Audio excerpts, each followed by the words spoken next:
here's Brody Brazil.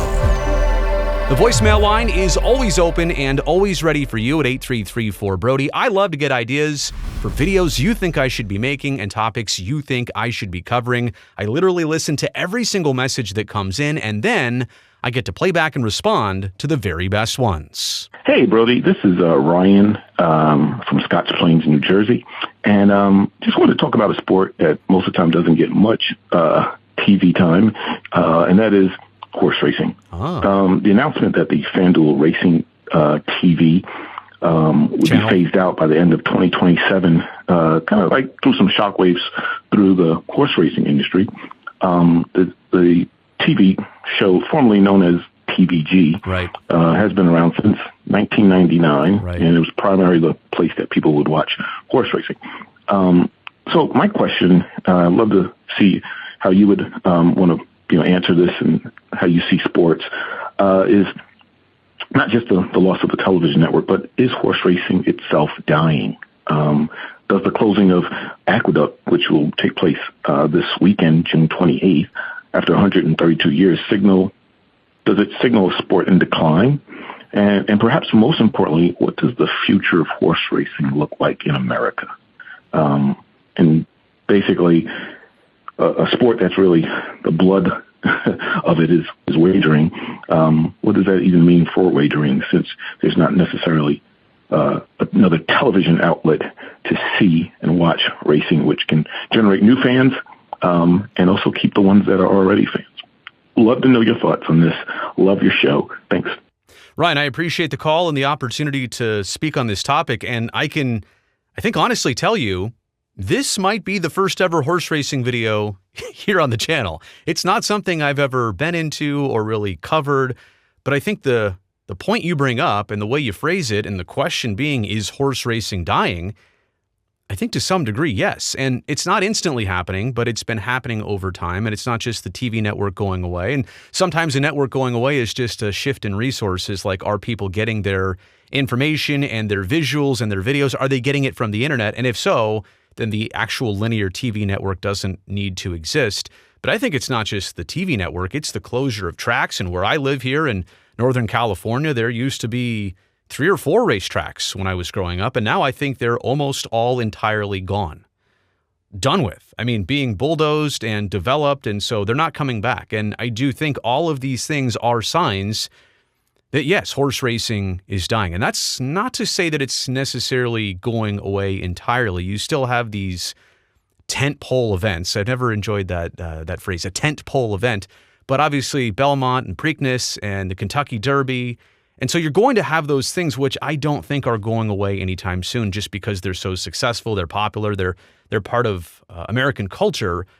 But everything else has either gone away or become so much smaller overall. And again, you don't even have the tracks across the country. You don't even have the audience or the attendance. And I do think that horse racing is something from not just a previous generation. I think horse racing comes from several generations ago.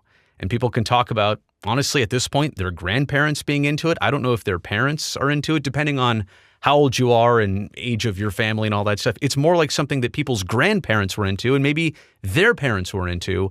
It just is not being passed along. And so the traditional audience of people who would have been tuning into TVG or FanDuel Racing or going to the track and still placing bets in person, that traditional audience is growing older. And I get it, this was something that was entertainment in the late 1800s, early 1900s, but it's just not being seen the same way. It's not competitive anymore in the landscape of things that people are interested in.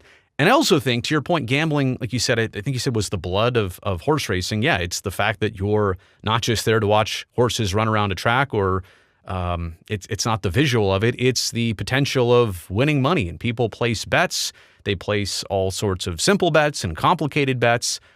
But gambling is no longer exclusive to horse racing. And you got to remember, it's kind of crazy because people are so accustomed to being able to bet on almost anything now. And whether it's straight up a sports book or a prediction market, and even in states where gambling, like here in California, sports gambling is not technically legal yet. There's obvious ways to do it, and even fantasy sports and fantasy football, all that stuff has given people their, I guess, gambling fix. And before that, I mean, really, the only way to do it legally was to go bet on the ponies, right? And so gambling, it has not been exclusive to horse racing for a while, legalized sports gambling. But now it's like, hey, this is one of 25 things you can place a bet on today. So why does it have to be horse racing?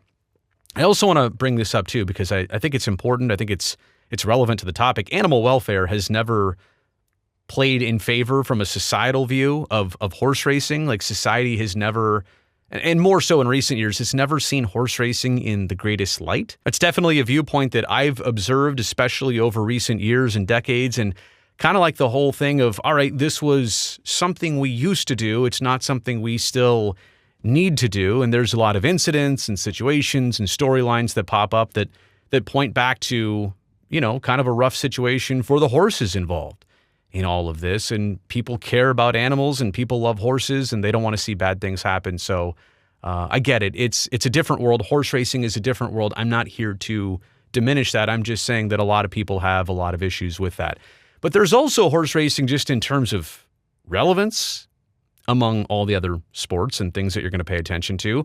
Attendance, right? If that's down, people aren't showing up. Now people aren't watching the TVG channel or the FanDuel Racing channel, and all of a sudden it's going away because it can't support the cost with the revenue that it's not bringing in. Competition for things that people are either watching or betting on. Like I said, there's just a lot of other options out there. It's not like horse racing is kind of its own unique thing anymore. There's a lot of things just like it. And then lastly, the complexity of horse racing in general and the types of bets you can place. It's not just to win, place, or show.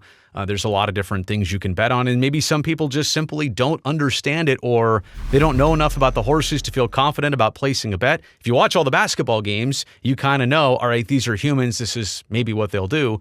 Horse racing seems sometimes the same risk of like pulling the handle of a slot machine. You just don't know how this is going to play out. There's no rhyme or reason to what the odds might suggest. Anyway, I don't say it any more than just an observation itself.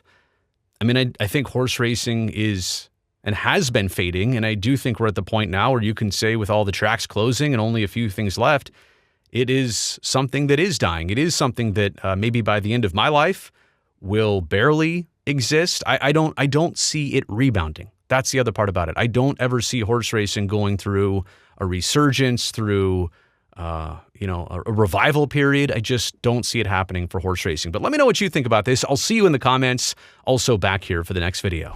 Comment, like, and subscribe right now for daily Brody Brazil videos here on YouTube.